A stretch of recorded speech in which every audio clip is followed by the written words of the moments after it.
आज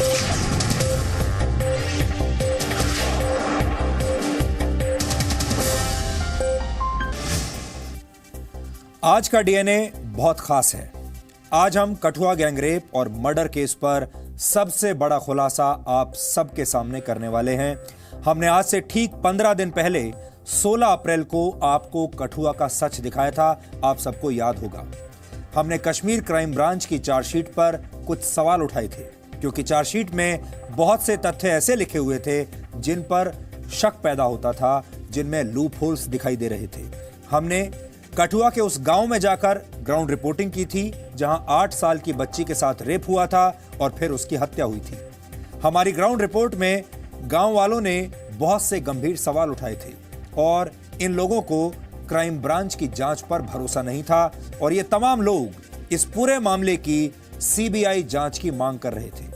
हमारी इस रिपोर्ट के बाद बहुत सारे लोगों ने हम पर भी सवाल उठाए थे और आरोप हम पर यह लगाए गए थे कि हम इस मामले में आरोपियों की मदद करने की कोशिश कर रहे हैं, जो कि बिल्कुल गलत है। हम सिर्फ सत्य की तलाश कर रहे हैं। इस केस को लेकर हमारी जांच पड़ताल पिछले 15 दिनों से जारी थी और अब हमें इस केस में एक ऐसा सबूत मिला है जिसे देखकर यह पता चलता है कि जम्मू कश्मीर की क्राइम ब्रांच ने अपना काम ठीक से नहीं किया। आज हम आपको बताएंगे कि उस दिन क्यों हम कह रहे थे कि इस मामले की जांच सीबीआई को करनी चाहिए। आज आपको पता चलेगा यह बात क्यों कही गई थी। जी न्यूज के 3 रिपोर्टर्स ने दिन रात इस मामले की तफ्तीश की। इन रिपोर्टर्स के लिए यह सिर्फ एक न्यूज असाइनमेंट नहीं था। वो कोई नॉर्मल रिपोर्टिंग करने के लिए नहीं गए थे, यह उनके लिए कोई नौकरी का सवाल नहीं था। जी न्यूज के रिपोर्टर सत्य की तलाश ठीक उसी तरह कर रहे थे जैसे 8 साल की पीड़ित लड़की के माता पिता कर रहे होंगे। यहां हम एक बार फिर यह साफ कर देना चाहते हैं कि हमने यह रिपोर्टिंग इसलिए की है ताकि 8 साल की बच्ची को पूरा इंसाफ मिल सके, उस पर राजनीति ना हो और उसके असली गुनाहगारों को कड़ी से कड़ी सजा मिले। आज भी बहुत सारे लोगों को यह गलतफहमी हो सकती है कि हम इस मामले में आरोपियों को बचाने की कोशिश कर रहे हैं, लेकिन सच यह है कि हम सिर्फ तथ्यों के आधार पर रिपोर्टिंग कर रहे हैं और हम ऐसे सत्य आज आपके सामने रखेंगे जिन्हें बड़ी ही चालाकी के साथ आपसे, देश से छुपा लिया गया था। इस सत्य की पुष्टि एक सीसीटीवी वीडियो से होगी जो आज हम आपको दिखाने वाले हैं, लेकिन उससे पहले आपको कुछ बातें जाननी होंगी ताकि आप सीसीटीवी वीडियो की गंभीरता को समझ सकें, ताकि आप यह समझ सकें कि जो एविडेंस, जो सबूत आज हम आप सबके सामने रखने जा रहे हैं वो कितना बड़ा और कितना अहम सबूत है और वो सबूत किस तरफ इशारा कर रहा है। ये सबूत इस देश में बहुत सारे लोगों को आज अच्छा नहीं लगेगा, उन्हें परेशान करेगा, क्योंकि सच बहुत सारे लोगों को परेशान करता है। इस पूरे केस की एक अहम कड़ी उत्तर प्रदेश के मुजफ्फरनगर जिले से जुड़ी हुई है, क्योंकि इस केस का एक आरोपी जिसका नाम है विशाल जंगोत्रा, ये आरोपी विशाल जंगोत्रा मुजफ्फरनगर के एक कॉलेज से बीएससी एग्रीकल्चर का कोर्स कर रहा है और फर्स्ट ईयर का छात्र है। क्राइम ब्रांच की चार्जशीट के मुताबिक, आपको बता दें ये मेरे हाथ में क्राइम ब्रांच की चार्जशीट है, इसके कुछ अहम हिस्से आज मैं आपको पढ़ कर भी बताऊंगा। इस चार्जशीट के मुताबिक 10 जनवरी 2018 को इस केस के नाबालिग आरोपी ने 8 साल की बच्ची का अपहरण किया था। फिर से आप सुन लीजिए, इस केस का इसमें एक नाबालिग आरोपी है जिसने बच्ची का अपहरण किया था और 11 जनवरी को उसने, यानी उस नाबालिग ने अपने मामा के बेटे विशाल जंगोत्रा को ऑफर दिया था कि अगर वो चाहे तो वो भी इस बच्ची से रेप कर सकता है। ऐसा चार्जशीट में लिखा है। चार्जशीट के मुताबिक इसके अगले ही दिन सुबह 6 बजे विशाल जंगोत्रा मेरठ से कठुआ के रासना गांव पहुंच गया और फिर उसने नाबालिग आरोपी के साथ मिलकर बच्ची के साथ रेप किया। इस चार्जशीट के मुताबिक लोहड़ी के दिन यानी 13 जनवरी को आरोपियों ने बच्ची की हत्या की थी। 13 जनवरी को लोहड़ी का त्योहार था और उसी दिन इन सारे आरोपियों ने बच्ची की हत्या की थी उस त्योहार के दिन। और 15 जनवरी को यानी 2 दिन के बाद इस बच्ची की लाश को ठिकाने लगा दिया गया। 2 तारीख आपको याद रखनी है। 13 जनवरी लोहड़ी का दिन, जिस दिन इस बच्ची के साथ बलात्कार के बाद इसकी हत्या कर दी गई, और 2 दिन बाद यानी 15 जनवरी की तारीख, जिस दिन इसकी लाश को, बच्ची की लाश को ठिकाने लगाया गया। इस चार्जशीट में लिखा है कि 15 जनवरी को नाबालिग आरोपी और विशाल जंगोत्रा ने मिलकर लड़की के शव को जंगल में फेंका।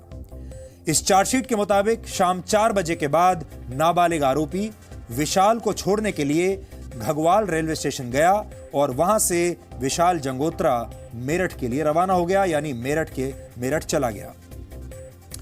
यहां पर हम नाबालिग आरोपी इसलिए बात कर रहे हैं क्योंकि जो इसमें आरोपी है वो नाबालिग है, वो और उसका नाम हम आपको नहीं बता सकते, इसलिए नाबालिग आरोपी कहकर हम उसे संबोधित कर रहे हैं।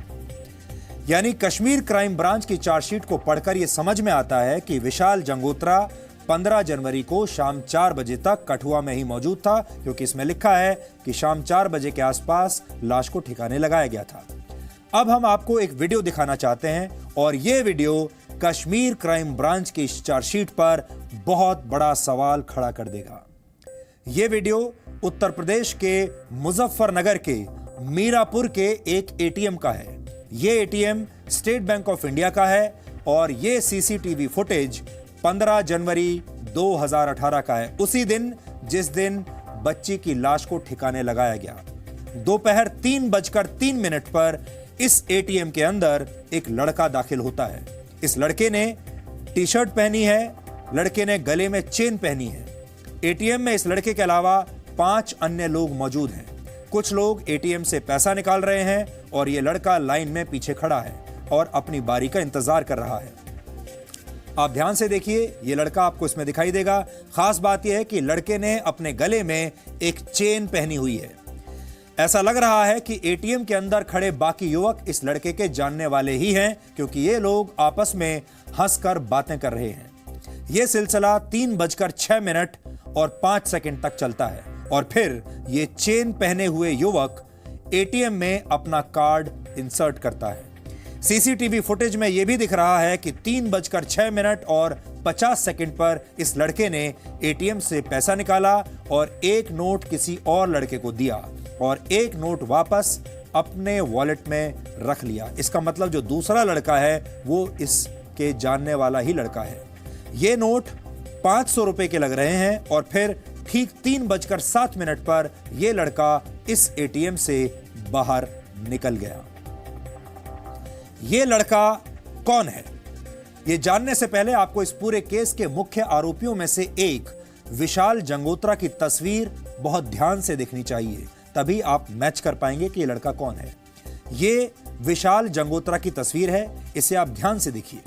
और जब आपको उस लड़के की तस्वीर एक बार फिर हम दिखाएंगे जो एटीएम से पैसा निकाल रहा था, तो आपको समझ में आ जाएगा कि वो लड़का कौन है। आपके सामने 2 तस्वीरें हैं। ये दोनों ही तस्वीरें विशाल जंगोत्रा की हैं। वही विशाल जंगोत्रा जो जम्मू कश्मीर क्राइम ब्रांच के मुताबिक 15 जनवरी को शाम 4 बजे तक पीड़ित लड़की की लाश ठिकाने लगा रहा था और 15 जनवरी को ही दोपहर 3:03 पर वही लड़का मुजफ्फरनगर के मीरापुर के एक एटीएम से पैसे भी निकाल रहा था। सवाल यह है कि एक ही व्यक्ति एक ही दिन में 2 जगह मौजूद कैसे हो सकता है। विशाल जंगोत्रा अगर मुजफ्फरनगर में था तो फिर क्राइम ब्रांच ने उसे अपनी चार्जशीट में कठुआ में मौजूद क्यों और कैसे दिखाया। यही आज का सबसे बड़ा खुलासा है और यही आज का सबसे बड़ा सवाल है।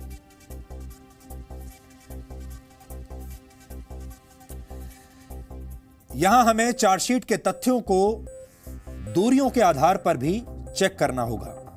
कठुआ से गगवाल की दूरी करीब 32 किलोमीटर है। गगवाल इसलिए क्योंकि गगवाल रेलवे स्टेशन से ही वो ट्रेन पकड़कर मेरठ गया और इस दूरी को तय करने में करीब 45 मिनट लगते हैं। इसके बाद अगर वहां से सड़क मार्ग से मुजफ्फरनगर के मीरापुर जाना हो तो यह दूरी करीब 537 किलोमीटर की है और इसे तय करने में करीब 9 घंटे 35 मिनट लगते हैं। यानी कुल मिलाकर 10 घंटे 20 मिनट का सफर होगा अगर घगवाल रेलवे स्टेशन से मीरापुर जाना हो।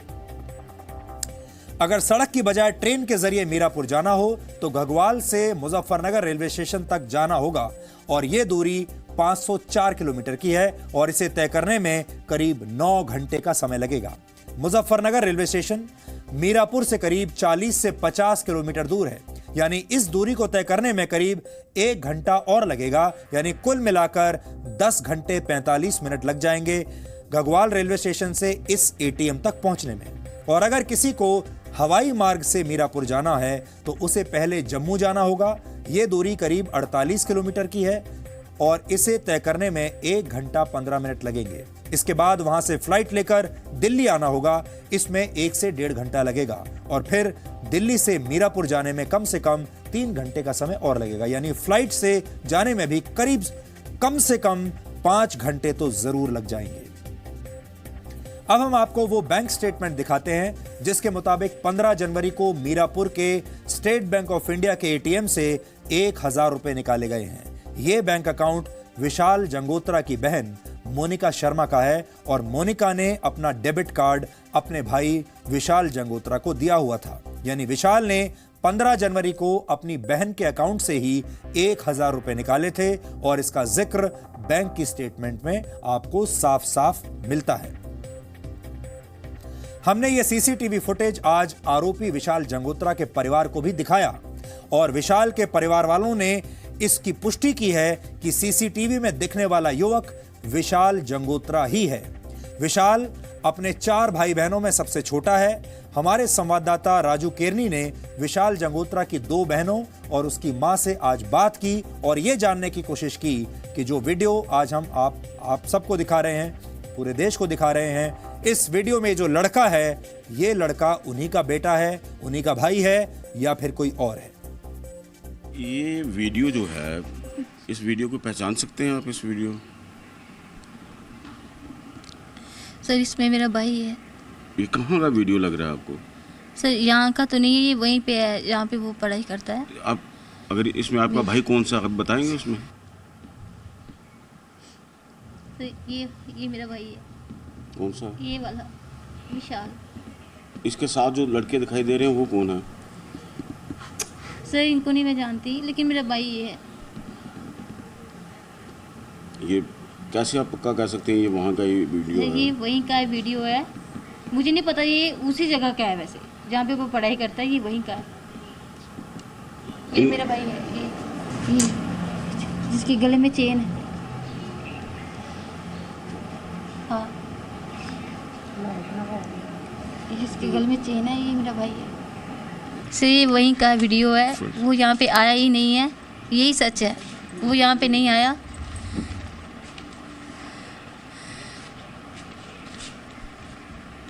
आपको क्या लगता, यकीन हो गया कि आपका भाई जो था वहाँ पे था? सर हमें पहले ही यकीन था, लेकिन हमारे पास प्रूफ नहीं था। आज प्रूफ है कि वो वहीं पे था। इस वीडियो में आपके भाई ने जो कपड़े पहने हुए हैं ये उसी के है सर। ये गले में चेन पहनी हुई वो भी उसी की है और कपड़े भी उसी के हैं। आपने अपनी जो है अकाउंट की कॉपी जो अपना एटीएम उसको क्यों दिया हुआ था? क्योंकि उसके पास पैन कार्ड नहीं था और बिना पैन कार्ड के कोई भी अकाउंट नहीं खुलेगा।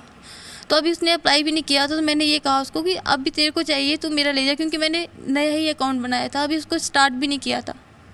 तो अभी ना मैंने SBI का, जब से उसने एडमिशन लिया ना वो तब से वहीं से निकलवा रहा है। पापा यहाँ से डलवाते थे, वो वहाँ से निकलवा लेता था। आप उसकी पूरी पासबुक पे देख सकते हो, उसकी पूरी लोकेशंस वहीं की है, मीरपुर की है, यहाँ से वो निकलवाता है। वैसे ये जो वीडियो दिखाई दे रहा है इसमें कौन है? इसमें पहचान सकते हैं आपका बेटा का कोई है यहाँ पे? जैसा ये हमारा विशाल बेटा। पक्का आपको? हाँ पक्का मेरा बेटा है। चैन डाली गले में, पापा ले मेरी चैन बनवाई, इसके लिए चांदी की चैन दोनों भाइयों के लिए लाई थी। कैसे पक्का कह सकते हैं ये विशाल ही है? भैया मेरा बेटा है विशाल। ये मेरा बेटा, बोला बेटा मेरा विशाल बेटा है मेरा। ये मेरा बेटा है विशाल, मेरा बेटा है, मेरा विशाल बेटा है। आप पहचानिए इसमें। भैया आज मीडिया में दिखाया जा रहा है। मैं आपको एक बात बताऊं, मीडिया ने बहुत गंदगी फैलाई। आज मीडिया में यही फ़ोटो गंदे शब्द से दिखाया जा रहा था, लेकिन इस फोटो को देखिए, वही चेन और वही चेहरा है। ये विशाल है और ये मेरठ के मीरापुर में था। उधर की फ़ोटो है, देखिए हमारे जम्मू में है ये लोग। आप ये देखिए कि ये फोटो जो है, ये जो चेहरे हैं ये हमारे जम्मू के हैं। मैं चाहती हूँ सच में इंसाफ चाहिए, सीबीआई चाहिए। हमें 100% पता था कि हमारा बच्चा उधर है, लेकिन क्राइम ब्रांच ने सब सबूत मिटाने की कोशिश की। लेकिन भगवान गवाह है, सच के साथ भगवान होता है, ये सबसे बड़ा प्रूफ है। ये विशाल जंगोत्रा का परिवार था। उनके परिवार के पास हम इसलिए गए थे कि वो अपने बेटे को पहचान सकें और हमें ये बता सकें कि जो वीडियो आज हम आप सबको दिखा रहे हैं उस वीडियो में वही लड़का है या कोई और लड़का है। आगे भी हम आपको, हमारे पास उसकी और भी बहुत सारी तस्वीरें हैं जो हम आपको दिखाएंगे विशाल की, ताकि आप मिलाकर उनको देख सकें। एक खास बात यह है कि हर तस्वीर में इस लड़के ने एक सोने की चेन अपने गले में पहनी हुई है और वो हर तस्वीर में दिखाई देती है, वीडियो में भी दिखाई देती है। अब मैं आपके सामने चार्जशीट के कुछ अंश पढ़कर आपको बताना चाहता हूं 15 जनवरी के बारे में। 15 जनवरी 3 बजे जब ये लड़का विशाल इस एटीएम से पैसा निकाल रहा है, उसी 15 जनवरी में उसी वक्त ये चार्जशीट उसके बारे में क्या कहती है। इसमें लिखा है, the investigation conducted further revealed that on 15th January 2018 accused Sanjiram told JCL and his son accused Vishal Jangotra. JCL में आपको बता दूं कि JCL का मतलब है यहां पर juvenile in contravention with law, जिसको कई बार JD भी कहते हैं, जुवेनाइल डेलिंक्वेंसी यानी जुवेनाइल ऑफेंडिंग। इस तरह के शब्द आपको इसमें से देखने को मिलेंगे, क्योंकि जो मुख्य आरोपी है वो नाबालिग है, उसका नाम नहीं बता सकते, इसलिए उसे JCL कहकर संबोधित किया गया है। विशाल Jangotra had refused to he told them that Kishore had refused to bring the car, hence they cannot throw the dead body in the canal, and accordingly directed them to throw the dead body in the jungle as it was not safe to keep it inside Devisthan anymore, as the people were likely to visit Devisthan on the following day for Fanda, which was to be performed by accused Sanji Ram himself। यानी गाड़ी नहीं आ रही थी। पहले plan ये था कि गाड़ी में उस लाश को डालकर उसको ठिकाने लगाया जाएगा, लेकिन अब गाड़ी नहीं आ रही है, ऐसा इसमें लिखा है। इसके बाद इसमें विशाल के बारे में लिखा है, accordingly JCL and accused Vishal Jangotra decided to execute the plan without Manu, एक और अक्यूज्ड है। As per the plan JCL along with accused Vishal went to Devisthan। Accused Vishal Jangotra opened the door while JCL lifted the dead body on his shoulder। यानी विशाल ने दरवाजा खोला और जो juvenile है उसने लाश को अपने कंधे पर उठाया। The accused Vishal Jangotra locked the door and JCL disposed of the dead body by throwing it inside the jungle while accused Vishal Jangotra was guarding outside bushes। इसके बाद ये चार्जशीट कह रही है, अगर मैं हिंदी में समझाऊं, कि उसके बाद उन्होंने दरवाज़ा बंद किया, लॉक किया और लाश को वो जंगल में ले गए। जो जुवेनाइल है, जो छोटा बच्चा है, वो लाश को ठिकाने लगा रहा था और ये जो लड़का है विशाल, ये चौकीदारी कर रहा था, रखवाली कर रहा था जंगल में खड़ा होकर कि कहीं कोई आ ना जाए। इसके बाद इसमें लिखा है, after throwing the body JCL and accused Vishal Jangotra returned home at around 4 PM। अब यहां ध्यान देने वाली बात यह है, इसमें लिखा है एट अराउंड 4 PM। 15 जनवरी शाम 4 बजे JD went to Samadhiya near the court Hiranagar, where other village boys were playing, and met his friend, namely Amit Sharma, and informed him about the murder of victim, a fact corroborated by friends of Amit। Thereafter, JCL accompanied accused Vishal to Gagwal railway station, where from accused Vishal left for Meerut। इसमें ऐसा लिखा है, यानी उसके बाद जो juvenile है वो विशाल के साथ गगवाल रेलवे स्टेशन तक गया और वहाँ से विशाल मेरठ के लिए रवाना हो गया ट्रेन के ज़रिए। जब रेलवे स्टेशन गया है तो फिर ट्रेन से ही गया होगा, लेकिन ये सब 4 बजे के बाद हुआ है, क्योंकि 4 बजे का समय इस चार्जशीट में लिखा हुआ है कि 4 बजे तो ये अपने घर से किसी दूसरे दोस्त के घर जाने के लिए निकले हैं। यानी इसका मतलब ये है कि 4 और 5 बजे शाम को विशाल जंगोत्रा इसी जगह पर मौजूद था, कठुआ में मौजूद था। ये चार्जशीट कह रही है। अब आपको ये समझ में आ गया होगा कि कैसे कश्मीर क्राइम ब्रांच ने अपना काम ठीक से नहीं किया। या तो हो सकता है वो तारीख भूल गए हों, 15 तारीख की बजाय उन्होंने 14 की बजाय 15 लिख दिया हो, 13 तारीख की बजाय 15 लिख दिया हो, हम नहीं कह सकते। हो सकता है तारीख लिखना भूल गए हों, लेकिन अगर ऐसा है और वो गलत तारीख लिख रहे हैं तो इस तरह के मामले में ये बहुत बड़ी भूल मानी जाएगी। हम एक बार फिर से ये कहना चाहते हैं कि हम उस 8 साल की बच्ची को इंसाफ दिलाने की कोशिश कर रहे हैं, इंसाफ दिलाना चाहते हैं। इस हत्या का जो भी आरोपी हो उसे इस देश की सबसे बड़ी सजा मिलनी ही चाहिए, लेकिन क्राइम ब्रांच को अपना काम ठीक से करना चाहिए था, क्योंकि इस चार्जशीट में बहुत सी बातों पर सवाल उठते हैं। हालांकि इस चार्जशीट में क्राइम ब्रांच ने कॉल डिटेल रिकॉर्ड की बात भी लिखी है, जिसे आप CDR भी कहते हैं। क्राइम ब्रांच का कहना है कि पहली नजर में आरोपियों के कॉल डिटेल रिकॉर्ड से यह साबित होता है कि सभी आरोपी घटनास्थल के आसपास मौजूद थे।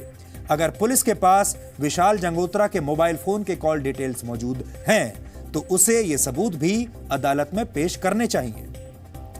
अब हम आपको अपनी वो इन्वेस्टिगेटिव रिपोर्ट भी दिखाएंगे जिसने कठुआ केस में पुलिस की चार्जशीट पर कई सवाल खड़े किए हैं। और जैसा हम आपको लगातार बता रहे हैं, 15 दिन से जी न्यूज के 3 रिपोर्टर दिन रात सिर्फ इसी केस पर काम कर रहे हैं, अलग अलग लोकेशंस पर गए हैं।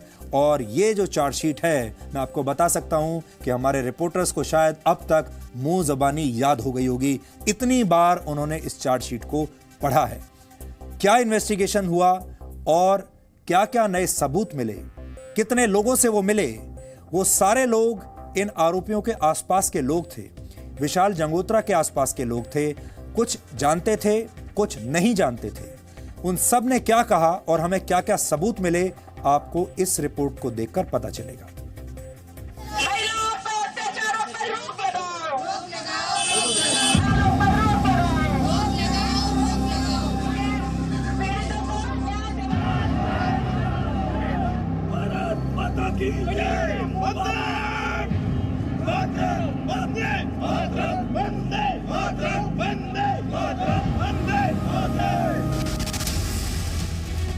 आठ वर्ष की मासूम बच्ची के गुनहगारों को कड़ी सजा मिलना जरूरी है, ताकि कोई भी फिर इस तरह का घिनौना काम कभी नहीं करे। आरोपियों के खिलाफ केस पूरी मजबूती के साथ खड़ा होना चाहिए। चार्जशीट में कोई भी लूपहोल गुनहगारों को बचा सकता है। इसीलिए हमने 15 जनवरी 2018 को दोपहर 3:03 का ये CCTV वीडियो सबके सामने रखा है।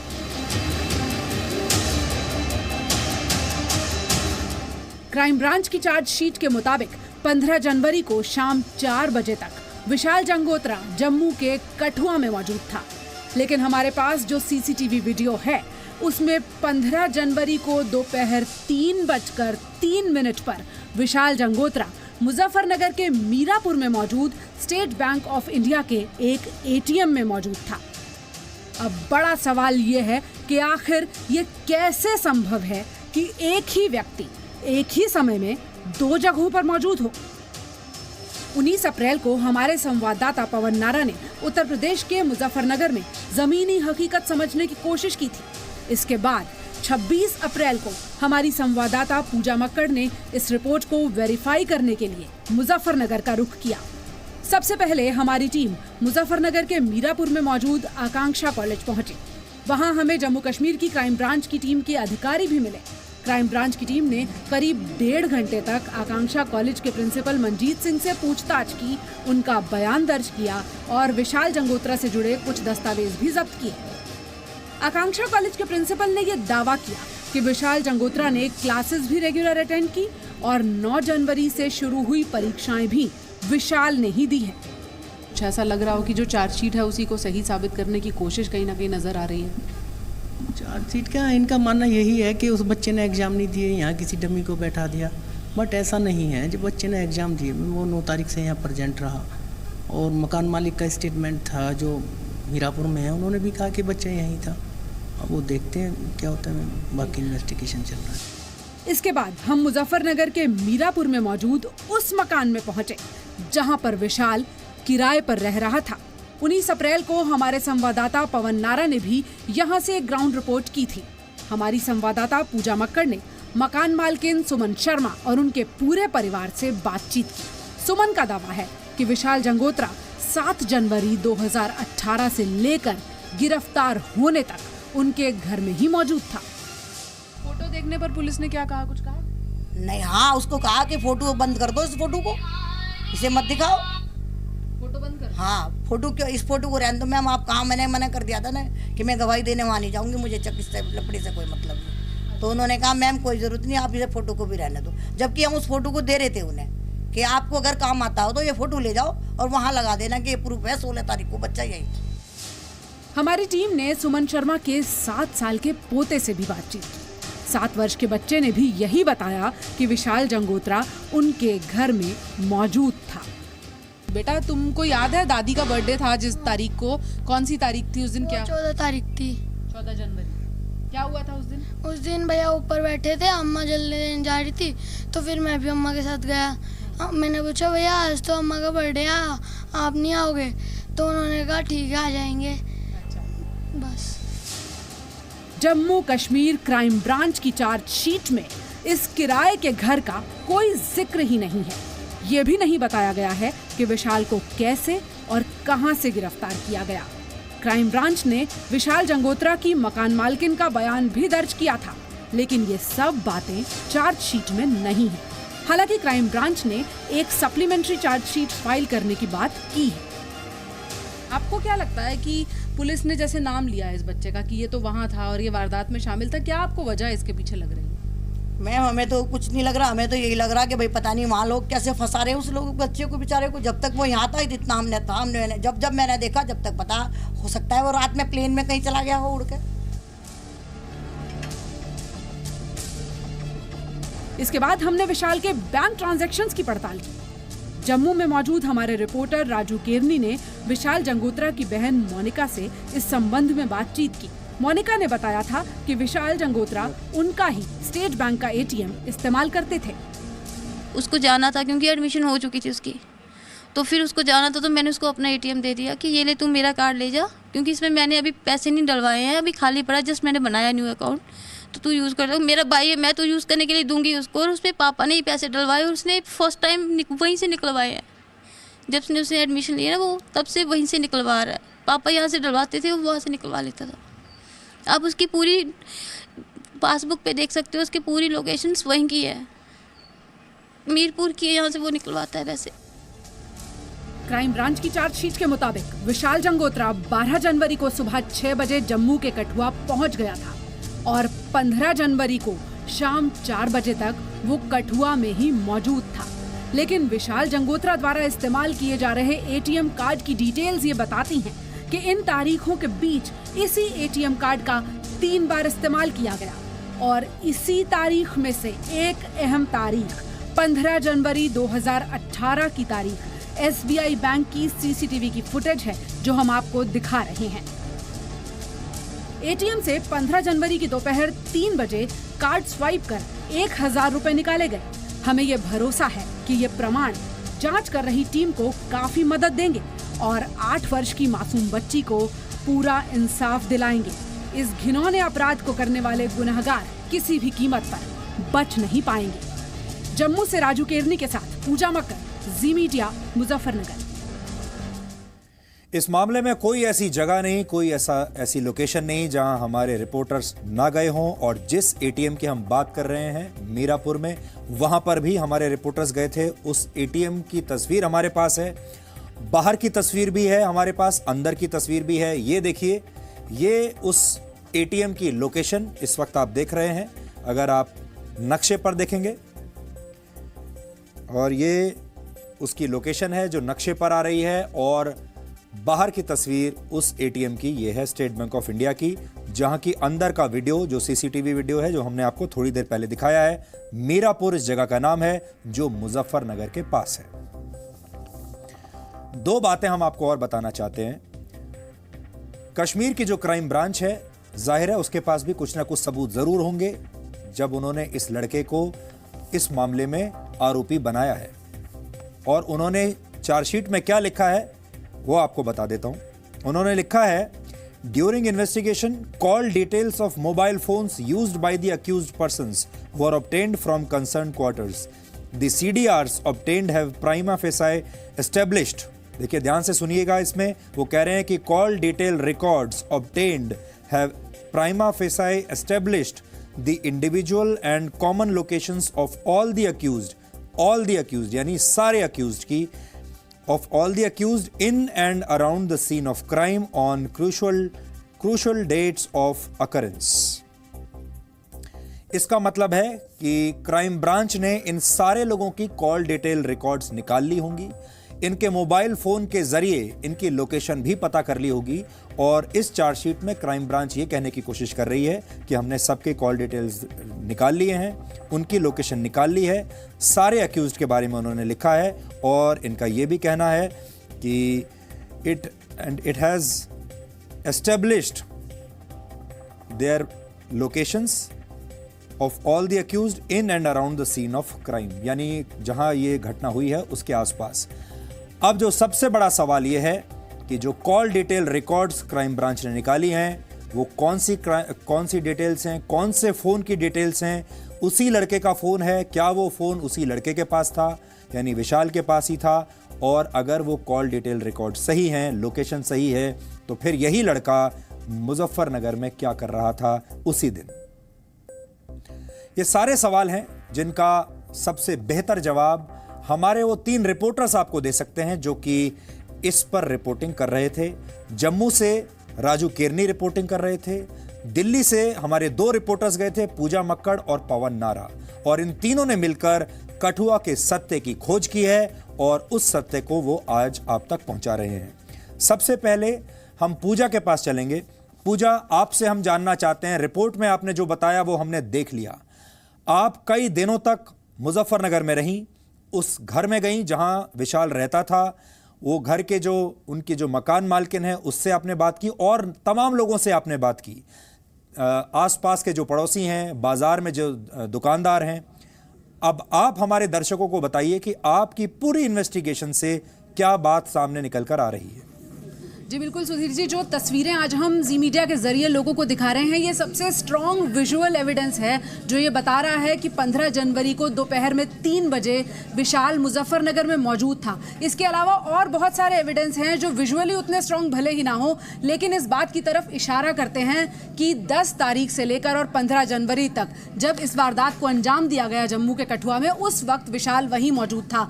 3 अलग अलग ATM ट्रांजैक्शन हैं जो 10 से 15 के बीच में इस ATM के जरिए किए गए, इसी कार्ड के जरिए किए गए, जिस कार्ड से विशाल 15 को ये पैसे निकालता हुआ दिखाई दे रहा है। इसके अलावा जिस सेंटर पर विशाल एग्जाम दे रहा था वहाँ बहुत सारे दोस्त हैं, बहुत सारे ऐसे लड़के हैं जो इसके आगे या पीछे सेंटर में परीक्षा दे रहे थे। उनसे हमने जब बात की तो कुछ ने ऑन रिकॉर्ड और बहुत सारों ने ऑफ रिकॉर्ड हमें ये बताया कि विशाल को वहाँ पर पेपर देते हुए देखा गया। विशाल की मकान मालकिन लगातार ये बात कह रही हैं कि 7 जनवरी से लेकर और जब तक विशाल को अरेस्ट नहीं किया गया, विशाल मुजफ्फरनगर में ही मौजूद था। छुट्टियां हो गई थी, वो कठुआ जाना चाहता था, माँ से उसकी बात हुई लेकिन माँ ने कहा यहाँ कुछ झगड़ा चल रहा है, तुम यहाँ ना आओ, तो वो वहीं रुका रहा मुजफ्फरनगर में। ये बहुत सारी ऐसी बातें हैं, बहुत सारे ऐसे तथ्य हैं जो इस बात को बार बार साबित कर रहे हैं कि विशाल मुजफ्फरनगर में और उसी इलाके में मौजूद था और उस दौरान वो कठुआ गया ही नहीं। जी, पवन के पास हम चलते हैं। पवन, आप भी इस दौरान उस कॉलेज में भी गए जहां पर विशाल अपना एग्जाम दे रहा था, और भी आपने भी इस पर लगातार इन्वेस्टिगेशन किया। आपका जो सत्य है वो क्या कहता है? जैसा कि पूजा ने कहा, हमने बहुत से ऐसे छात्रों से बात की जो एग्जाम सेंटर में विशाल जगोत्रा के साथ बैठे थे। ऐसे ही एक शख्स थे विशाल सिंह जो कि सहारनपुर के कुमारहेड़ा गांव में रहते हैं। उन्होंने कैमरे पर स्वीकार किया कि वो बिल्कुल ठीक आगे, 1 रोल नंबर आगे थे और वो उनके आगे बैठते थे। हालांकि एक आम आदमी की तरह वो इस बात की तस्दीक नहीं कर पाए कि क्या वो 12 तारीख को एग्ज़ाम दे रहे थे या नहीं दे रहे थे, लेकिन हाँ, उन्होंने ये कहा कि उसने विशाल जगोत्रा को वहाँ एग्ज़ाम देते हुए देखा है। इसके अलावा 2-3 बातें और हैं जो अभी निकलकर सामने आएंगी, क्योंकि ये सच्चाई की एक पहली किश्त है। मसलन जो मकान मालकिन है उसने कुछ डिटेल जो हमें दी हैं उससे कुछ और सुराग मिले हैं। मसलन ये कि जन्मदिन पर मकान मालकिन का फोटो विशाल जगोत्रा ने अपने फ़ोन से खींचा और अपनी मकान मालकिन को भेजा। वो फोटो हमारे पास है वो फोटो एक इलेक्ट्रॉनिक एविडेंस है, क्योंकि किसी भी फोटो को इलेक्ट्रॉनिकली ये पहचाना जा सकता है कि वो किस कैमरे से खींचा गया और पवन, कैसे और कहां भेजा गया। खींचने की तिथि क्या है? बिल्कुल, दो बातें हैं सर, उसकी जांच हम कर रहे हैं, वो अगली किश्त होगी। एक फोटो 16 तारीख का है, जहां जो मकान मालकिन है उसकी पोती का जन्मदिन, 11 साल की एक पोती जिसका जन्मदिन मनाया जा रहा था, वो फोटो अब हम अपने प्रोग्राम में आगे दिखाएंगे। वो फोटो 16 तारीख शाम 5 बजे की है। वो इतना बड़ा एविडेंस नहीं था जितनी बड़ी ये सीसीटीवी है, इसलिए हमने और ज्यादा खंगालने की कोशिश की और पूजा मक्कड़ बाद में दोबारा गई। यानी ये सच का एक छोटी सी किश्त है, सच अभी और बाकी है, जो ये साबित कर रहा है या कहें कि ये इशारा कर रहा है कि कुछ गड़बड़ जरूर है क्राइम ब्रांच की चार्जशीट में। जी, राजू केरनी के पास चलते हैं, जो कि लगातार जम्मू से और कठुआ से रिपोर्टिंग कर रहे हैं। राजू, आज आप उनके परिवार वालों से मिले, विशाल के परिवार वालों से, उनका क्या कहना था? और आप, क्योंकि उस इलाके में आप तो रहते ही हैं, आपने लगातार इन्वेस्टिगेशन किया है, आप इस नए सत्य के बारे में क्या बता सकते हैं? जी सर, इसमें सबसे पहले मैं आपको ये बताना चाहता हूँ, जब ये जो मामला जो है जब उछला, अखबारों में आया और नेशनल मीडिया तक पहुँचा, तो तब से लेके आज तक जो है मैं कम से कम 7-8 बार जो है कठुआ गया हूँ, उनके गांव में गया हूँ, और लोगों से मेरी जो बात हुई है, सभी लोगों का यही कहना था कि बच्ची को जो है इंसाफ मिलना चाहिए और बेगुनाह जो है इस मामले में नहीं जो है उनको सज़ा होनी चाहिए। और उनका ये भी कहना था CBI को जो है ये जांच सौंप देनी चाहिए। और जिस तरीके से जो सबसे बड़ी जो अहम कड़ी थी, वो 3 लड़के जो कि विशाल के साथ उस कमरे को शेयर करते थे, सचिन, नीरज और साहिल, उन 3 बच्चों के जो इकबालिया बयान उन्होंने, जो एक तो जो क्राइम ब्रांच ने जो चार्जशीट में लगाया कि उन लोगों ने माना कि विशाल वहाँ पे नहीं था, लेकिन जो जज के सामने उन्होंने चार्जशीट पेश होने के दूसरे दिन जो जज के सामने उन्होंने बयान दिए 164 के तहत, तो उसमें उन्होंने साफ कर दिया कि विशाल इतनी देर तक उनके साथ ही मौजूद रहा। उन्होंने वो डेट तक बताई जिस डेट को लोहड़ी वाले दिन उन्होंने पार्टी की, उन्होंने पैसे बैंक से निकलवाए, उन्होंने यहाँ तक पूरा उसमें पूरी डिटेल्स जो थी वो सारी बताई कि विशाल वहाँ तक था। और उन्होंने ये भी कहा कि विशाल के वो सामने खड़ा करके हमें पीटा गया, हमें भूखा रखा गया, और उस तरह के उन्होंने उसमें पूरे जो है बयानात जो है उसमें अपने दिए। हमारे पास उनकी सर्टिफाइड कॉपीज़ हैं, हालांकि उर्दू में यहाँ पे काम होता है, उर्दू की कॉपीज़ हैं, लेकिन हिंदी में ट्रांसलेशन की कॉपीज़ भी हमारे पास उस सारी चीज़ों की मौजूद है। हालांकि ऑफ रिकॉर्ड जब हमने उनसे बच्चों से बात करी, वो इतने ज़्यादा सहमे हुए, डरे हुए थे, वो कैमरा के सामने नहीं आना चाहते थे, लेकिन वक्त पड़ा तो वो उनका कहना था कि हम कैमरा के सामने भी आएंगे। अभी तक हम लोग मेंटली प्रिपेयर नहीं है, क्योंकि हमें इस तरह से टेरराइज़ किया गया है और हमें इस तरह से डराया गया है कि हमें वो किसी ना किसी मामले में फंसा देंगे। तो इसलिए वो जो छुप रहे हैं हर चीज़ से लेके, हालांकि उनको फिर भी एक बार फिर क्राइम ब्रांच ने उनको, क्योंकि उनका कहना है कि सप्लीमेंट्री हमने एक और दाखिल करनी है चार्जशीट, तो उनको बुलाया गया था, लेकिन वो लोग वकील के कहने पे वहाँ पर गए नहीं, कि इस डर से कि क्राइम ब्रांच वाले फिर उनको जो है टॉर्चर करेंगे। तो इस तरीके से उन लोगों का ये कहना है। हालांकि वो 3 जो लोग थे वो उसके साथ रूम शेयर कर रहे थे। ये सारी चीज़ें जो हैं आने वाले दिनों में, जैसे ही अब अगली पेशी होगी या सुनवाई होगी या जब भी सुप्रीम कोर्ट फैसला लेंगे 7 तारीख को इसके ऊपर, तो उसके बाद ये पता चल पाएगा ये किस जांच में जाएगा। और इसके साथ साथ एक जो अहम मामला जो इसमें है, जो पैसों से जुड़ा हुआ, उसकी भी हम तहकीकात कर रहे हैं कि ये कितना जो है पैसों का जो इसमें खेल कितना लगता है। क्योंकि कई NGOs ने, एक NGOs ने इसके फादर के अकाउंट में 5 लाख रुपया दिया, लेकिन 25 तारीख को वो 5 लाख जो था वो चेक जो है बाउंस हो गया। तो कुछ एक ऑर्गेनाइजेशन उनको तो पहुंचा रही हैं, कुछ लोग जो हैं इस तरीके का खेल भी खेल रही हैं। तो ये सारी तहकीकात ये लंबी तक जाएगी। हमने उनके आप ये परिवार कह रहे हैं कि इस केस में पीड़ित परिवार को मदद करने के लिए अलग से भी लोग पैसा इकट्ठा कर रहे हैं? जी सर जी, क्योंकि इसमें कुछ लोग अलग से पैसा इकट्ठा कर रहे हैं और कुछ, जैसे मैंने बताया कि एक चेक जो था वो बाउंस हो गया उसके अकाउंट से, 25 तारीख को वो चेक बाउंस हो गया। तो ये अपने आप में बताता है कुछ लोग शायद पब्लिसिटी गेन करने के लिए, हमदर्दी गेन करने के लिए लोगों की, तो ये सारी चीज़ें उसमें कर रहे हैं। क्योंकि रामबन जिला तक हमने उस परिवार को जो है पहाड़ों में चला गया था, अब वो दिसंबर में परिवार वापस आएगा, क्योंकि उसके बाद वो कारगिल जंस्कार तक परिवार जाता है ये, तो वो वहाँ तक जो है वो चले गए हैं। तो लोग जो हैं उनके नाम पर कुछ फंड्स इकट्ठा कर रहे हैं, कुछ पब्लिसिटी गेन करने के लिए कुछ ऐसा कर रहे हैं, जो अपने आप में यह लगता है कि पीड़िता को इंसाफ दिलवाने की बजाय पीड़िता को जो है इंसाफ जो है उसके पीछे रह जाएगा। और इस तरह से लोग जो हैं अपनी जो है ब्रांडिंग करते रहेंगे। जो एक जांच का विषय, हम अपनी जांच जो है अधूरी नहीं छोड़ेंगे। जैसे आपने कहा कि हम अपनी जांच जो है आखिरी दम तक, जब तक उस बच्ची को इंसाफ नहीं मिलता, जब तक उसके दोषियों को सजा नहीं मिलती, हम उस जांच को जारी रखेंगे सर। जी, तो जैसे हमारे संवाददाता आपको बता रहे हैं और आपने भी अलग अलग बार ये बात देखी होगी कि जब भी इस तरह का कोई मामला हमारे देश में होता है तो अलग अलग दुकानें शुरू हो जाती हैं, नई नई दुकानें खुल जाती हैं, नेताओं की दुकानें खुल जाती हैं, एनजीओज़ की दुकानें खुल जाती हैं, सामाजिक कार्यकर्ताओं की दुकानें खुल जाती हैं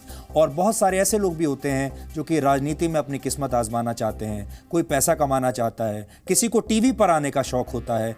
हर व्यक्ति अपनी एक अलग तरीके की दुकान खोल लेता है और फिर जिसके साथ नाइंसाफ़ी हुई होती है, जिस बच्ची के साथ इतना वहशीपना हुआ होता है, उसी के आधार पर लोग अपनी अपनी जिंदगियां बना लेते हैं। एक तस्वीर मैं आपको दोबारा दिखाना चाहता हूं। विशाल जंगोत्रा की कई सारी तस्वीरें हैं जो हमने अलग अलग जगह से जुटाई हैं। एक खास बात इन सब तस्वीरों में आपको दिखाई देगी। एक सोने की चेन ये लड़का पहनता है। वो सोने की चेन ज्यादातर ये चांदी की चेन है और इस चेन को आप लगभग हर तस्वीर में देख सकते हैं और यही चेन वो उस समय भी पहने हुए है जब वो एटीएम से पैसा निकाल रहा है। सत्य वही है जिसमें कोई विरोधाभास ना हो। अगर विरोधाभास है और दावे अलग अलग हैं तो सच बहुत धुंधला हो जाता है। इस चार्जशीट में जम्मू कश्मीर की क्राइम ब्रांच ने जो सत्य बताया है वो काफी धुंधला नजर आ रहा है। हमने इसी सत्य को और साफ करने की आज कोशिश की है। फिर से आपको बता देते हैं, हम यहां किसी को क्लीन चिट नहीं देने आए हैं। हम ये नहीं कह रहे हैं कि हम आरोपियों के साथ हैं। हम आरोपियों को बचाने की कोशिश नहीं कर रहे हैं। हम चाहते हैं इस बच्ची को इंसाफ मिले, लेकिन बहुत सारी बातें ऐसी भी हैं जो समझ से परे हैं, जो समझ में नहीं आ रही हैं।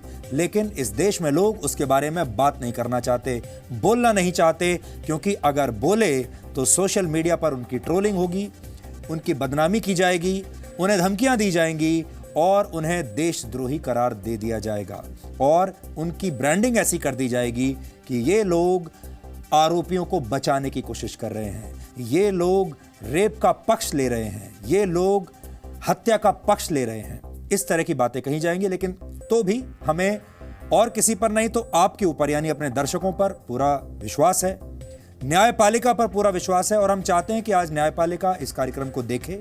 हम ये भी चाहते हैं कि कश्मीर की क्राइम ब्रांच भी आज ये सारी बातों को देखे। हो सकता है कि इन सारे सबूतों के बाद उन्हें भी कोई मदद मिल जाए। पूरा देश ये चाहता है कि इस मामले में हत्यारों को सजा मिले। हम भी यही चाहते हैं। इसीलिए हमारी ये जिम्मेदारी है कि इस मामले में जो भी सच है वो सबके सामने आना चाहिए। 16 अप्रैल को हमने कठुआ के रसाना गांव से आपको अपनी ग्राउंड रिपोर्ट दिखाई थी। तब हमारी रिपोर्ट के माध्यम से देश के सामने कुछ नए तथ्य आए थे और इसके 2 दिन के बाद ही यानी 19 अप्रैल को हमने अपने एक और संवाददाता पवन नारा को उत्तर प्रदेश के मुजफ्फरनगर भेज दिया था ताकि वो इस मामले में आरोपी विशाल जंगोत्रा के बारे में और ज्यादा जानकारी हासिल करें। हमारी टीम मुजफ्फरनगर में उन सभी जगहों पर गई जहां से इस मामले की कड़ियां और तार जुड़े हुए हैं और हमें उम्मीद है कि हमारी इस रिपोर्ट से जांच एजेंसियों को भी बहुत मदद मिलेगी। बहुत सारी चीजें ऐसी होंगी जो उनसे छूट गई। जो उनसे छूट गया वो आप इस रिपोर्ट में देख सकते हैं।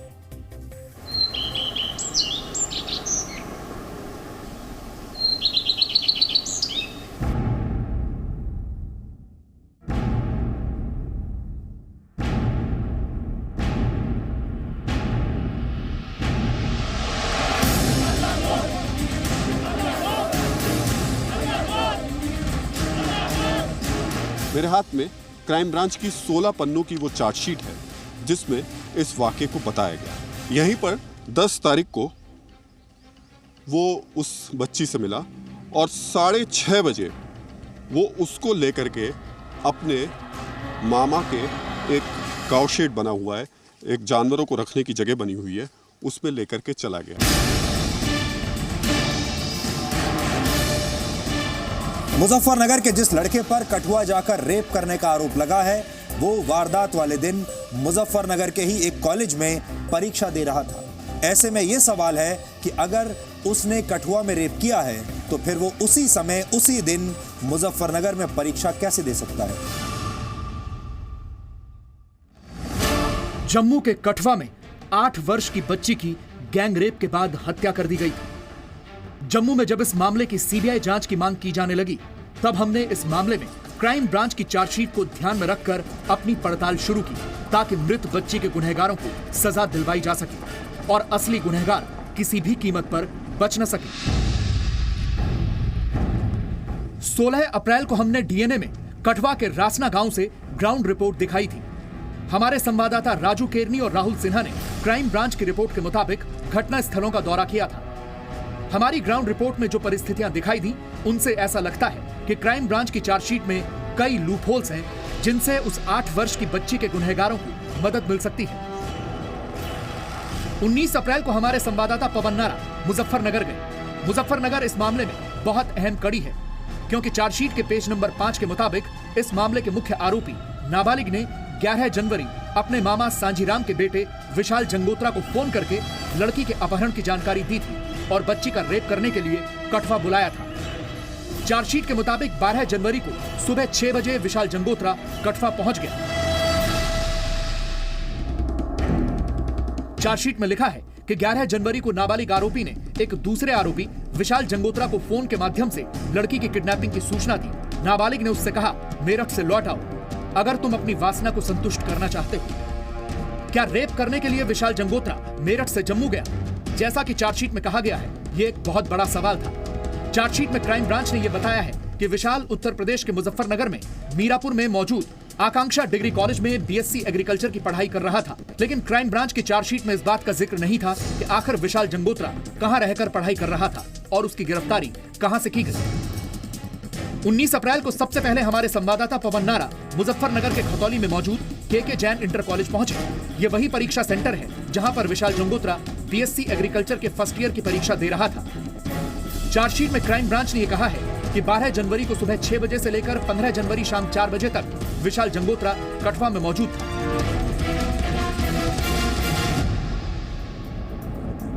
लेकिन के जैन डिग्री कॉलेज के प्रिंसिपल अरविंद कुमार राणा ने हमें अटेंडेंस शीट दिखाई जिसमें 12 जनवरी को विशाल जंगोत्रा के हस्ताक्षर हैं। अगर यह अटेंडेंस शीट एकदम सही है तब इसका मतलब यह है कि 12 जनवरी को विशाल जंगोत्रा ने मुजफ्फरनगर में परीक्षा दी है।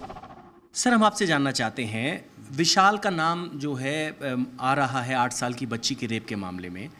12 तारीख को पुलिस की चार्जशीट कहती है कि वो जम्मू में सुबह 6 बजे मौजूद था। आपके दस्तावेज क्या कहते हैं?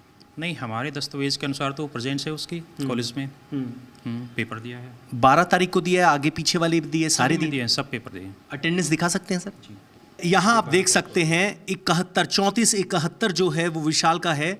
ये विशाल जंगोत्रा लिखा गया है। जैसे ही आप ऊपर जाएंगे, तारीख 12 है 1/18 शुक्रवार का दिन था। एग्ज़ाम का टाइम था सुबह 10 से 1 बजे तक। एग्ज़ाम का कोड है D192 और यहाँ के Jain PG college exam centre का नाम भी है। सर, हम आपसे जानना चाहते हैं, क्या ये ओरिजिनल है? नहीं, ये फोटोकॉपी है। ओरिजिनल SIT की जो टीम आई थी जम्मू से वो ले गई थी। वो लेके गई थी जी। तो क्या ये 12 तारीख है? उससे पहले या आगे पीछे भी कोई एग्ज़ाम दिया उसने? जी हाँ, उसने आगे 15 में फिर एग्ज़ाम दिया है। ये 15 तारीख का एग्ज़ाम है। इसमें विशाल का ये जो रोल नंबर है उसमें लिखे लगातार साइन है विशाल जंगोत्रा। अगर विशाल जंगोत्रा 12 जनवरी को मुजफ्फरनगर में मौजूद था तो ये क्राइम ब्रांच के द्वारा फाइल की गई चार्जशीट में एक बहुत बड़ा लूपहोल है। लेकिन चार्जशीट में क्राइम ब्रांच ने पेज नंबर 14 पर यह भी कहा है कि एग्जामिनेशन सेंटर की सीसीटीवी फुटेज जब्त कर ली गई है। विशाल के पिता सांझीराम ने आकांक्षा कॉलेज के चेयरमैन के साथ मिलकर और चौधरी चरण सिंह विश्वविद्यालय के कुछ कर्मचारियों को बड़ी रिश्वत देकर ऐसे सबूत बनवाए जिससे यह लगे कि विशाल 12 जनवरी को परीक्षा दे रहा था। मुजफ्फरनगर में मौजूद खतौली के परीक्षा केंद्र के बाद हमारी टीम ने मुजफ्फरनगर के ही मीरापुर का रुख किया, जहां आकांक्षा कॉलेज में विशाल जंगोत्रा बीएससी एग्रीकल्चर की पढ़ाई कर रहा था। यहां से हमें उस घर का पता चला जहां पर विशाल जंगोत्रा किराए पर रहता था। ये विशाल जंगोत्रा का एडमिट कार्ड है जिसमें विशाल का बाकायदा फोटो लगा है और जिस मकान में यहां लिखा हुआ है किराए के लिए मकान खाली है, इसी सीढ़ी से ऊपर जाके कमरा है जहां विशाल जंगोत्रा रहता था। हमने मकान मालिक से बात की, उन्होंने इस फोटो की तस्दीक की है कि यही विशाल जंगोत्रा है और वो 10 जनवरी से लेकर 16 जनवरी तक यहीं मीरापुर में ही था, जो कि मुजफ्फर जिले में आता है, और अपने इम्तिहान दे रहा था। यानी यहाँ जो सबूत निकल कर आ रहे हैं वो इस ओर इशारा कर रहे हैं कि विशाल जंगोत्रा 10 से 16 जनवरी के बीच यहीं मौजूद था। यह मकान इस पूरे मामले की एक बहुत महत्वपूर्ण लोकेशन है, क्योंकि यहीं पर विशाल जंगोत्रा रहता था, लेकिन इस मकान की मालकिन ने हमें बताया कि परीक्षा के दौरान विशाल जंगोत्रा उनके घर में ही रह रहा था। सुमन शर्मा के मुताबिक 13 जनवरी को लोहड़ी थी और उन्होंने विशाल जंगोत्रा को मंदिर जाने के लिए कहा था। 14 जनवरी को विशाल जंगोत्रा ने मकान मालकिन से बर्थडे पार्टी के लिए कहा, क्योंकि 14 जनवरी को मकान मालकिन का जन्मदिन था। मेरा जन्मदिन था तो मैंने विशाल से क्या तारीख थी? 14 तारीख। 14 मकर संक्रांति जनवरी। हाँ हाँ जी। मैं सुबह ही गई पानी देने जल को, तो ये फिर सब उठ के आए, पेस्ट कर रहे थे। कह रहे आंटी हैप्पी बर्थडे, आज आपका जन्मदिन है। मैंने कहा हाँ भाई है।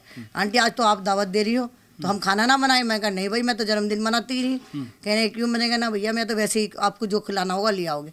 तो मैं थाली में फिर इनके लिए रेवड़ी और मूंगफली लेके गई और सारे बच्चों को अपने हाथ से दे के आई। तो इन्होंने विशाल ने कहा कि गिफ्ट भी तो देना है आंटी को। फिर उन्होंने छत में धूप पे चले गए, तो इनने विशाल ने अपनी चैन निकाल के मुझे दे दी। वो चैन चांदी की विशाल आज भी गले में पहन रहा है। जब पुलिस आई थी तब उसके गले में पड़ी हुई थी। पड़ी हुई थी? हाँ पड़ी हुई थी। 5 तोले की चैन है उसके गले में। वो 16 जनवरी को सुमन शर्मा ने अपनी 11 साल की पोती का बर्थडे भी मनाया। इस बर्थडे पार्टी में विशाल मौजूद था। मकान मालकिन ने विशाल जंगोत्रा की 16 तारीख की तस्वीरें भी हमें दिखाई। अच्छा, एक फोटो आपने हमें दिखाया, वो फोटो कब का है और क्या तारीख है और क्या मौका था? 16 जनवरी को मेरी पोती का जन्मदिन होता है। उस दिन मैंने सभी को दावत दी थी। जो मेरे घर में बच्चे थे, जितने भी किराएदार थे, सबसे कहा भी आज तुम्हारा खाना है क्योंकि बच्चों का जन्मदिन है। तो मेरी बेटी के जो बच्चे गए थे, बच्चे भी आए हुए थे और वो लोग भी मेरे घर में आए हुए थे केक के टाइम शाम को। आपकी पोती की उम्र क्या है? 12 साल की। आपकी पोती 12 साल की है और जिस बच्ची के साथ दरिंदगी हुई वो 8 साल की है। जब आपको ये खबर पता चली, आपकी पहली प्रतिक्रिया क्या थी? दुख हुआ बहुत ज्यादा, लेकिन मुझे ये थोड़ी पता था कि विशाल का ही नाम आ रहा उसमें। जब विशाल मेरे सामने तो मैं क्या मान सकती हूँ। तो मुझे तो बहुत बड़ा अफसोस है कि विशाल 12 तारीख को यहाँ है और वहाँ पता लग रहा है कि वहाँ ऐसा हो गया। तो मैं इस बात में कुछ भी क्या कह सकती हूँ, बताओ। मकान मालकिन का बयान चौंकाने वाला था। सच क्या है, इसकी पड़ताल के लिए हम सहारनपुर के कुमार हेड़ा गांव पहुंचे। यहाँ उस युवक का घर है जिसने विशाल जंगोत्रा के साथ परीक्षा दी थी, जिसका रोल नंबर विशाल जंगोत्रा के ठीक बाद है। ये विशाल हैं। विशाल जंगोत्रा के रोल नंबर है 471 और इनका रोल नंबर है 472, यानी ये भी वही एग्जाम दे रहे थे। आप ये बताइए, आप कौन से कॉलेज में पढ़ते हैं और क्या आपने विशाल जंगोत्रा को कभी देखा? मैं आकांक्षा कॉलेज में मीरापुर, और उसे विशाल को मैंने वहाँ पे देखा खतौली में। खतौली में कहाँ? कुनकुन जैन में। कुनकुन जैन में। तो क्या अगर विशाल आपके सामने आए, अगर हम आपको ये विशाल का फोटो दिखाएं तो देख के क्या कहेंगे कि आपने इसको एग्जाम सेंटर में देखा था? हाँ बिल्कुल बिल्कुल देखा था। तो ये आपके आगे बैठता था? कहाँ बैठता था, क्योंकि रोल नंबर तो आसपास है? जस्ट आगे जस्ट आगे बैठता था। लेकिन क्या ये संभव है कि 12 को विशाल की जगह कोई और आ गया हो? होगा नहीं, ऐसा तो कुछ नहीं लग रहा। सकता ही थी वहां। बिल्कुल। मुजफ्फरनगर से पवन नारा, जी मीडिया।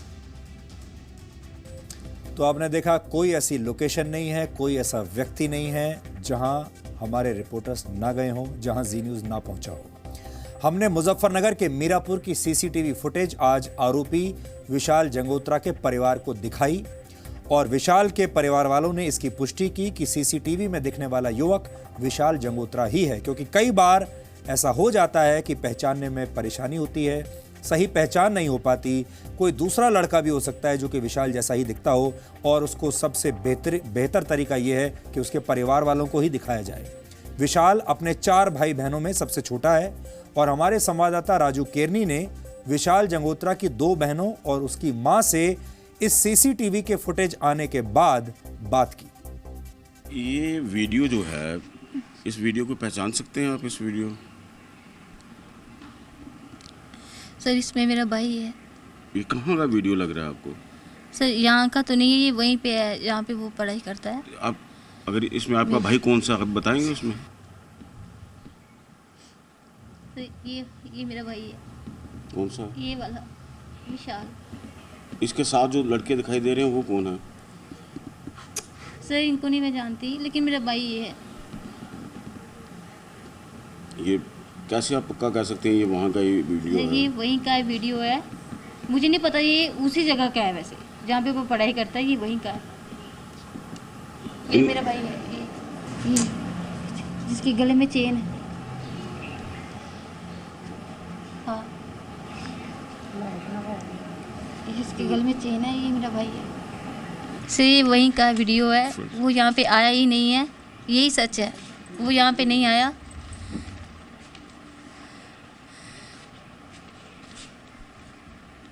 आपको क्या लगता, यकीन हो गया कि आपका भाई जो था वहाँ पे था? सर हमें पहले ही यकीन था, लेकिन हमारे पास प्रूफ नहीं था। आज प्रूफ है कि वो वहीं पे था। इस वीडियो में आपके भाई ने जो कपड़े पहने हुए हैं ये उसी के है सर। ये गले में चेन पहनी हुई वो भी उसी की है और कपड़े भी उसी के हैं। आपने अपनी जो है अकाउंट की कॉपी जो अपना ATM उसको क्यों दिया हुआ था? क्योंकि उसके पास पैन कार्ड नहीं था और बिना पैन कार्ड के कोई भी अकाउंट नहीं खुलेगा। तो अभी उसने अप्लाई भी नहीं किया था, तो मैंने ये कहा उसको कि अब भी तेरे को चाहिए तो मेरा ले जा, क्योंकि मैंने नया ही अकाउंट बनाया था, अभी उसको स्टार्ट भी नहीं किया था। तो अभी ना मैंने SBI का, जब से उसने एडमिशन लिया ना वो तब से वहीं से निकलवा रहा है। पापा यहाँ से डलवाते थे, वो वहाँ से निकलवा लेता था। आप उसकी पूरी पासबुक पे देख सकते हो, उसकी पूरी लोकेशंस वहीं की है, मीरपुर की है, यहाँ से वो निकलवाता है। वैसे ये जो वीडियो दिखाई दे रहा है इसमें कौन है, इसमें पहचान सकते हैं? आपका बेटा कोई है यहाँ पे? जी सर, ये हमारा विशाल बेटा। पक्का आपको? हाँ पक्का, मेरा बेटा अभी चैन डाली गले में, पापा ले मेरी चैन बनवाई, इसके लिए चांदी की चैन दोनों भाइयों के लिए लाई थी। कैसे पक्का कह सकते हैं ये विशाल ही है? भैया मेरा बेटा है विशाल, ये मेरा बेटा बोला बेटा, मेरा विशाल बेटा है मेरा, ये मेरा बेटा है विशाल, मेरा बेटा है, मेरा विशाल बेटा है। आप पहचानिए इसमें। भैया आज मीडिया में दिखाया जा रहा है, मैं आपको एक बात बताऊं, मीडिया ने बहुत गंदगी फैलाई।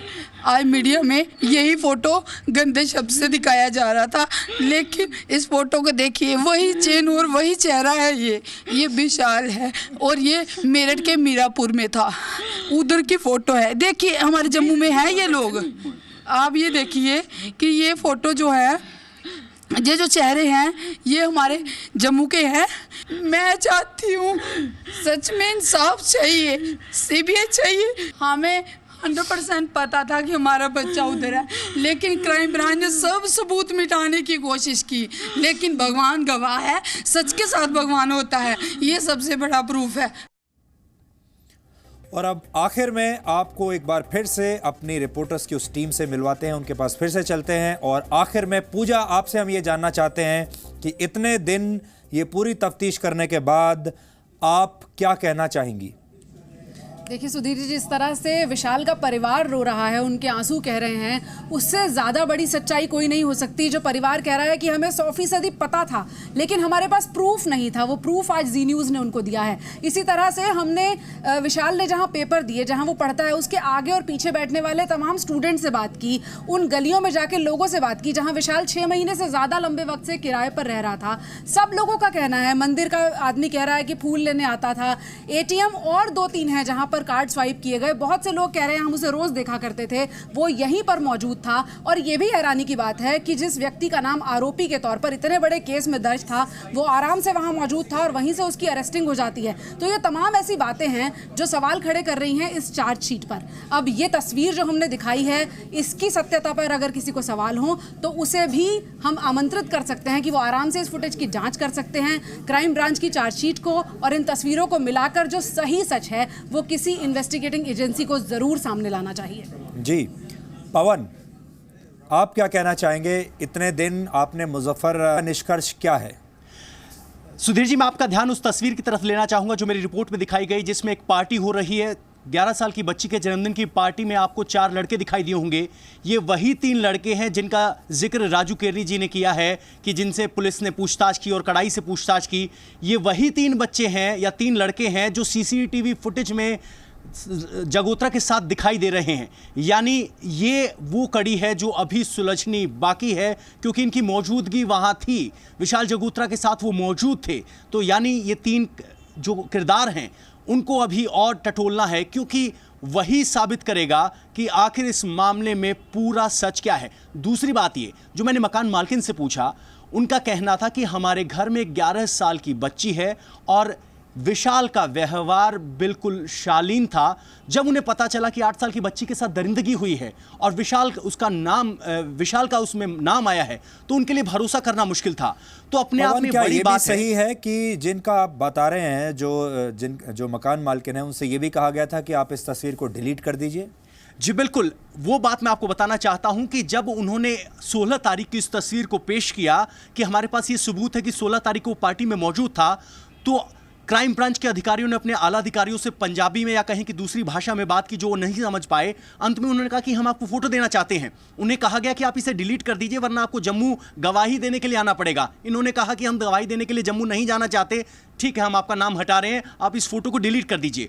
वो तो हमारी किस्मत ये रही कि उन्होंने फोटो डिलीट करने की बजाय आर्काइव कर दिया, जो उनके फोन से गायब हो गया। और जब हमने मांगा उनसे फोटो तो आर्काइव में हमें मिल गया। ये तो एक इत्तेफाक था, लेकिन वहां से पुलिस ने इस फोटो को डिलीट करने की ना सिर्फ कोशिश की बल्कि उन्हें कहा, डराया कि आपको गवाही देने के लिए जम्मू आना पड़ेगा। जी, और अब चलते हैं हम राजू के पास। राजू, आप तो जम्मू में हैं, आप कई बार उस जगह पर जा चुके हैं। आपसे अब हम ये जानना चाहते हैं कि इस पूरी खबर को लेकर, क्योंकि पूरे देश में इस खबर के बारे में चर्चा हो रही है, ये अलग अलग जो दुकानें सज गई हैं, जो राजनीति हो रही है, इसके बारे में आप हमारे दर्शकों को बताइए, क्योंकि हमें जितनी खबरें मिलती हैं दूर बैठकर मिलती हैं। आप उस जगह पर मौजूद हैं, आप हमें पूरे देश को बता सकते हैं कि वहाँ चल क्या रहा है। जी सुधीर सर, सबसे पहले तो एक चीज़ मैं ये बताऊं कि जब हमने ये रिपोर्ट दिखाई, जो पहली बार हमने ये रिपोर्ट दिखाई और उसके बाद से जो परसेप्शन बार मीडिया में लोगों को था उसमें भी बदलाव आया, और यहाँ के लोगों को भी जो बार बार, क्योंकि जब से 9 तारीख से लेकर और 16 तारीख तक जब तक हमने ये रिपोर्ट नहीं दिखाई थी, तो एक जो थी हर बाहर जो है खबर जा रही थी कि जम्मू के लोग जो हैं, जम्मू के जो रहने वाले हैं, वो रेपिस्ट को बचाने के लिए जो है एजिटेशन कर रहे हैं।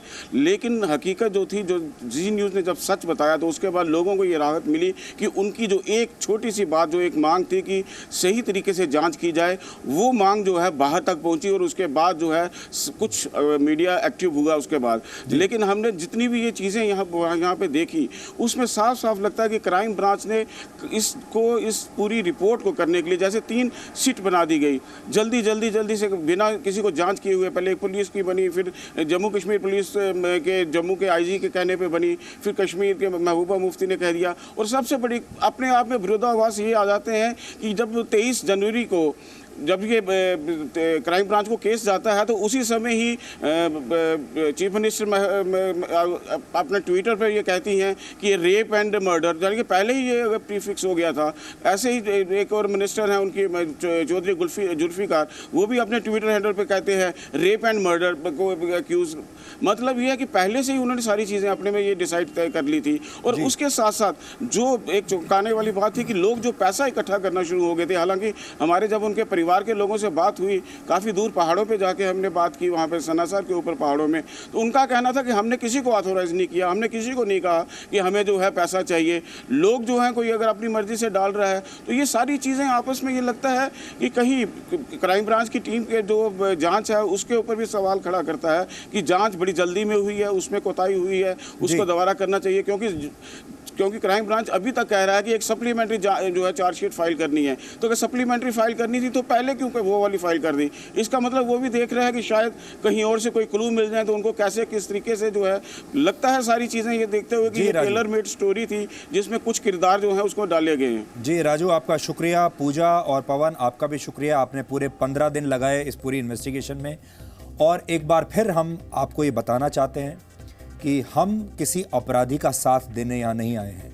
अपराधी जो भी है उसे सज़ा मिलनी ही चाहिए। हम ये बिल्कुल नहीं कह रहे हैं कि अपराधियों को छोड़ देना चाहिए, अपराधियों को सज़ा मिलनी ही चाहिए, हम भी यही कह रहे हैं। लेकिन कश्मीर क्राइम ब्रांच की जो चार्जशीट है, इसमें बहुत सारे सवाल ऐसे हैं जिनके जवाब मिल नहीं रहे हैं। और जब तक किसी के पास सबूत ना हो तब तक इस चार्जशीट पर भी सवाल नहीं उठाए जा सकते। इसलिए हम पहले सबूत लेकर आए और उन सबूतों के आधार पर हम ये सवाल आज उठा रहे हैं। सबूत है सबसे बड़ा वो ATM का CCTV फुटेज, जिसमें वो लड़का विशाल जंगोत्रा नाम का 15 तारीख को मुजफ्फरनगर में ही नजर आ रहा है। इसलिए कश्मीर क्राइम ब्रांच को इन सारे सवालों के जवाब देने होंगे। इस जांच में अगर कुछ पहलू उनसे छूट गए हैं तो हम उनकी पूरी मदद करने के लिए तैयार हैं। क्राइम ब्रांच अगर चाहे तो हम ये फुटेज उन्हें दे सकते हैं। हम जांच में पूरी मदद करने के लिए तैयार हैं। जितने लोगों से हमने बातचीत की है उनके नाम, पते, फोन नंबर, उन्होंने क्या बयान दिया, कैमरे पर उन्होंने क्या कहा, ये सब कुछ हम जांच एजेंसियों को देने के लिए तैयार हैं। अगर सीबीआई जांच करती है तो बहुत ही अच्छी बात है, सीबीआई को देने के लिए तैयार है। लेकिन सबसे बड़ा सवाल यह है कि अब इस मामले में देश सच जानना चाहता है। सत्य क्या है ये जानना चाहता है, अर्ध सत्य क्या है ये नहीं जानना चाहता। अभी तक हमें जो मिला है देखने को, सुनने को, वो अर्ध सत्य है। देश सत्य जानना चाहता है। ये मामला अदालत में है और सुप्रीम कोर्ट तक जा चुका है। सुप्रीम कोर्ट से ऊपर इस देश में कुछ नहीं है, इसलिए न्यायपालिका पर हमें पूरा यकीन है। लेकिन आज हम चाहेंगे कि न्यायपालिका भी जो सबूत हमने दिखाए हैं आप सबको, वो भी इन सबूतों का, इन एविडेंस का संज्ञान ले। और सबसे बड़ी अदालत किसी भी देश की होती है लोगों की अदालत। आप सबकी अदालत में हम ये मामला रख चुके हैं, हम इस पर अपनी पैरवी कर चुके हैं। किस आधार पर पैरवी कर रहे हैं वो भी आपको बता चुके हैं। और हमें बहुत खुशी है इस बात की कि ये मामला अब आप सबके बीच में आ गया है। और आपको बता दें कि इस समय पूरा देश जी न्यूज़ देख रहा है। करोड़ों की संख्या में लोग इस समय जी न्यूज़ देख रहे हैं। तस्वीरें हमें लगातार लोग भेज रहे हैं कि देखिए इस समय हम आपको देख रहे हैं, हम जी न्यूज़ को देख रहे हैं। इस खबर पर हम लोग लगातार, आप जो बता रहे हैं वो देख रहे हैं हम लोग। और ये वही तस्वीरें हैं जो हमारे अलग अलग दर्शकों ने हमें अलग अलग देश के हिस्सों से भेजी हैं। हम उम्मीद करते हैं कि हमारे जो रिपोर्टर्स की टीम है, जी न्यूज़ के रिपोर्टर्स की टीम, वो आज इस मामले के साथ और अपनी भूमिका के साथ न्याय कर पाई होंगी। और आज जो कुछ सबूत हमने आपके सामने पेश किए हैं, इनसे इन्वेस्टिगेशन में, जांच में और मदद मिलेगी। हमें जांच में बाधा नहीं करनी है, हम बाधा नहीं पहुंचाना चाहते, जांच को रोकना नहीं चाहते, किसी को बचाना नहीं चाहते। हम सिर्फ ये चाहते हैं कि जांच अच्छी तरह से हो और जांच में किसी के साथ भी नाइंसाफी नहीं होनी चाहिए। अगर कुछ खास लोग ये सोचकर बैठे हैं कि जांच को इस तरफ मोड़ देना है तो ऐसे लोग सफल नहीं होने चाहिए। और इस मामले को लेकर जो दुकानें खुल गई हैं, राजनीति की, सामाजिक कार्यकर्ताओं की, मीडिया की, एनजीओज की, छात्र नेताओं की, वो दुकानें बंद होनी चाहिए।